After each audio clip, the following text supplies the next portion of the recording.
Medicover Hospitals, Vizag's most trusted hospital. 04068334455. దేశవ్యాప్తంగా neat leakage సంచలనంగా మారింది. ప్రస్తుతం మనతో పాటు నీట్ పరీక్ష రాసిన స్టూడెంట్ ఉన్నారు, వారితో మాట్లాడదాం. చెప్పండి, మీ నేమ్? నా పేరు అశ్విని. అవునా, ఎగ్జామ్ రాసావా? రాసాను మాట. ఎన్ని మార్క్స్ వచ్చాయి అండ్ ఎన్ని మార్కులు వచ్చాయి? నేను అంటే 720 కదా టోటల్ మార్క్స్. సో నేను కీ చెక్ చేసుకుంటే నాకు 460+ స్కోర్ ఉండే, కాకపోతే రిజల్ట్ మాత్రం 300స్లోనే వచ్చింది. సో ఇప్పుడు మళ్ళీ ఎగ్జామ్ పైన లీకేజ్ అయిందంటారు, అసలు ఏమంటారు? మళ్ళీ కండక్ట్ చేయాలంటావా ఏంటి? అంటే మేము ఎన్నో అంటే ఇయర్స్ మొత్తం కష్టపడి మేము ఎంతో మంది ఎగ్జామ్ అంటే మేము వెనకబడిన తరగతుల వాళ్ళం కదా. సో ఎంతో కష్టపడి మేము ఎగ్జామ్స్ రాసాము.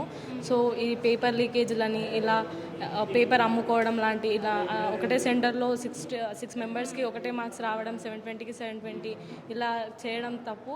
అండ్ మేము ఏమనుకుంటున్నామంటే మళ్ళీ నీట్ ఎగ్జామ్ అంటే అందరికీ కొందరికే కాకుండా అందరికీ ఎగ్జామ్ మళ్ళీ కండక్ట్ చేయాలి. 24 lakhs మెంబర్స్ ఎవరైతే రాశారో అందరికీ మళ్ళీ ఎగ్జామ్ కండక్ట్ చేయాలి. ఇప్పుడు ఉన్న ఎగ్జామ్ని రద్దు చేసేసి మళ్ళీ కండక్ట్ చేయాలి.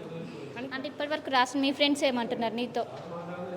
ఇంకా ఎవరైనా అందరు కష్టపడి రాసిన వాళ్ళే ఉంటారు. సో వాళ్ళందరూ అంటే మళ్ళీ ఇప్పుడు అంటే వాళ్ళకు అంత ఆర్థిక పరిస్థితులు కూడా వెనుక ఉండవు కాబట్టి కొందరు ఇంకా ఏమంటారు నీట్ రాయకుండా వేరే కోర్సెస్ చేయాలని అనుకుంటారు. సో అట్లా చేయకుండా మళ్ళీ ఒకసారి వాళ్ళు కూడా ఎంతో డాక్టర్ అవ్వాలి అని ప్రతి ఒక్కరి కోరిక ఉంటుంది కాబట్టి సో అందరికీ మళ్ళీ ఎగ్జామ్ రీకండక్ట్ చేయాలని కోరుతున్నాం.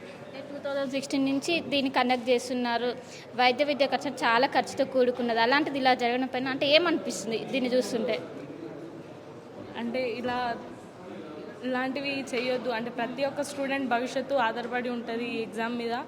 సో ఇట్లా చేయడం తప్పు అని మేము అనుకుంటున్నాం. సో గవర్నమెంట్ ఇలా చేయడం అనేది చాలా తప్పు అయిన పని. సో అందరు స్టూడెంట్స్కి ఒకటేలాగా ఉండాలి, రూల్స్ అండ్ రెగ్యులేషన్స్ అనేది ఒకటేలాగా ఉండాలి.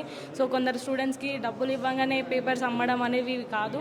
So this is not fair అని చెప్పేసి మేము చేస్తున్నాం. అంటే గ్రేస్ మార్కులు యాడ్ చేయడం అసలు కరెక్టేనా? గ్రేస్ మార్క్స్ అనేవి యాడ్ మార్క్స్ అంటే గ్రేస్ మార్క్స్ ఉన్న వాటి మార్క్స్ కంటే ఎక్కువ రావడం అనేది తప్పు కదా. అంటే అందరు స్టూడెంట్స్ ఒకటే మార్క్స్ కోసం అనేది చూస్తారు కాబట్టి గ్రేస్ మార్క్స్ ఇవ్వడం చాలా తప్పు అని మేము అనుకుంటున్నాం. సో మొత్తం మీద ఇది మళ్ళీ ఖచ్చితంగా ఏదైతే ఎన్టీఆర్ ఆధ్వర్యంలో జరిగిన నీటి పరీక్ష మళ్ళీ ఖచ్చితంగా కండక్ట్ చేయాలి, లేకుంటే తమ భవిష్యత్తు కోల్పోవాల్సి వస్తుంది. ముఖ్యంగా కొంతమంది డబ్బులు పెట్టి పేపర్ కొంటే మేము కష్టపడి చదవాల్సిన వాళ్ళది ఏంటిది, వైద్య విద్య కోసం ఎంతోమంది కూడా కష్టపడతారు. అలాంటిది డబ్బుల కోసం ఇట్లా కొన్ని మా భవిష్యత్తుతో ఆడుకుంటున్నారు. ఖచ్చితంగా నీట్ పరీక్ష అనేది మళ్ళీ కండక్ట్ చేయాలని ఒకవైపు విద్యార్థులు అయితే మనతో చెప్తున్న పరిస్థితి. కెమెరా వంశీతో కలిసి శిల్పా RTV హైదరాబాద్. మరిన్ని వీడియోస్ కోసం ఛానల్ ని సబ్స్క్రైబ్ చేయండి, లేటెస్ట్ అప్డేట్స్ కోసం వాట్సాప్ ఛానల్ ని ఫాలో చేయండి అండ్ లింక్ డిస్క్రిప్షన్ లో ఉంది.